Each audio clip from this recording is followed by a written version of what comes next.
What we have is a telescoping freestanding fireplace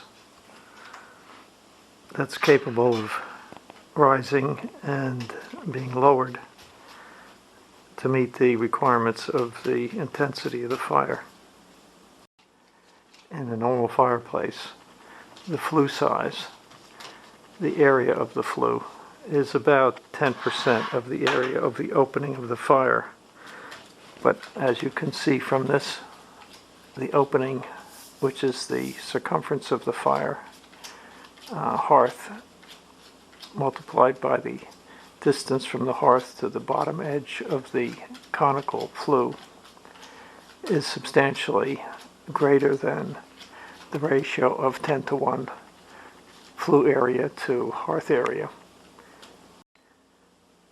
The characteristics of fireplaces in freestanding situations is that air in the room tends to, with the opening and closing of doors and whatever, flow across the fireplace, in which case a low burning fire will tend to have smoke easily pushed off to the side and not go up the flue.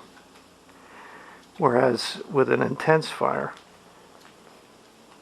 even with the hood raised to its maximum, the flue gas will go straight up. In this case, the hearth can be raised and lowered by means of a pulley which is set in the basement. This conical section is connected by cables. As you can see, they're marine cabling fixtures. Those cable fixtures guide the cable to the side and down into the basement. The control for that winch in the basement is simply a box with a switch, two-position switch up and down for raising and lowering. At this point, the flue is at its maximum height, and by pushing the switch down, the entire mechanism is lowered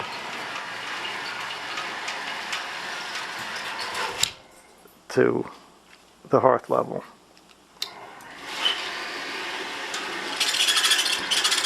An unexpected advantage to having this capability, in addition to being able to regulate the area around that cylindrical area around the hearth so that the flue gas is drawn in and that does not drift out of the fireplace based on the fire intensity, is that lowering this hearth at certain times can be done for the purpose of raising the flow rate of incoming air and directing it at the base of the fire. In the case of starting the fire, this is an advantage because you start the kindling and lower the hood, and it essentially blows as the heat rises and sucks in air at the bottom. It blows air directly against the base of the fire for the purpose of accelerating the starting of the fire. By example, this fire has just been started, and by lowering the hood, we will accelerate the beginning of the fire.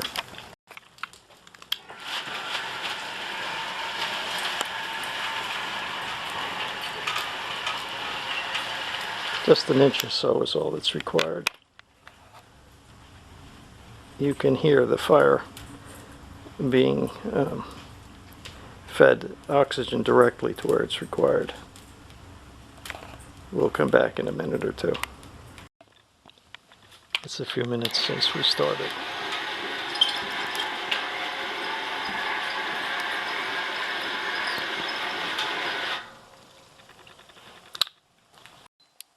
In the basement, the cabling to upstairs to the fireplace is here. It connects to a 500-pound commercial winch along with the control wire going up and that is anchored into the basement floor. That's all there is to it.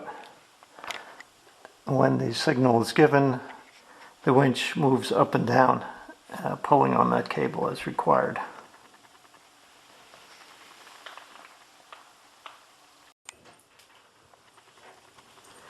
What you don't see is the details of how this tubular section enables the telescoping of this fireplace. The upper pipe, flue pipe, stops about here, and it ends with a flange. There's a similar flange on the conical section down here. This section is a thin-walled, maybe 0.010 aluminum sheet that's formed into a tube and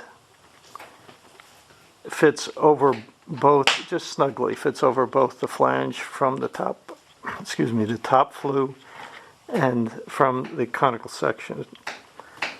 The reason that flue gas does not escape through this annular space at the top is because there's a packing ring that fits above the flange of the upper pipe, and between that packing ring and the flange is fiberglass insulation.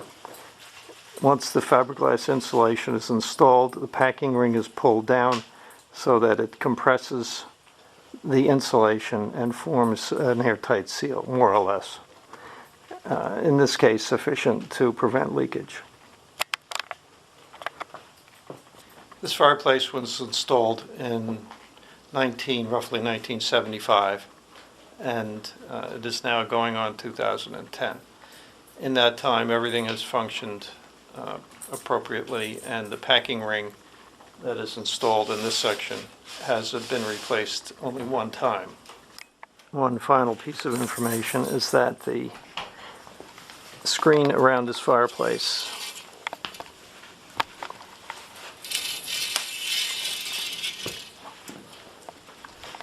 is set on a circular ring.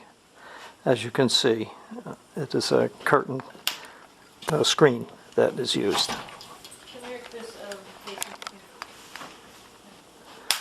And that's all you need for a telescoping freestanding fireplace.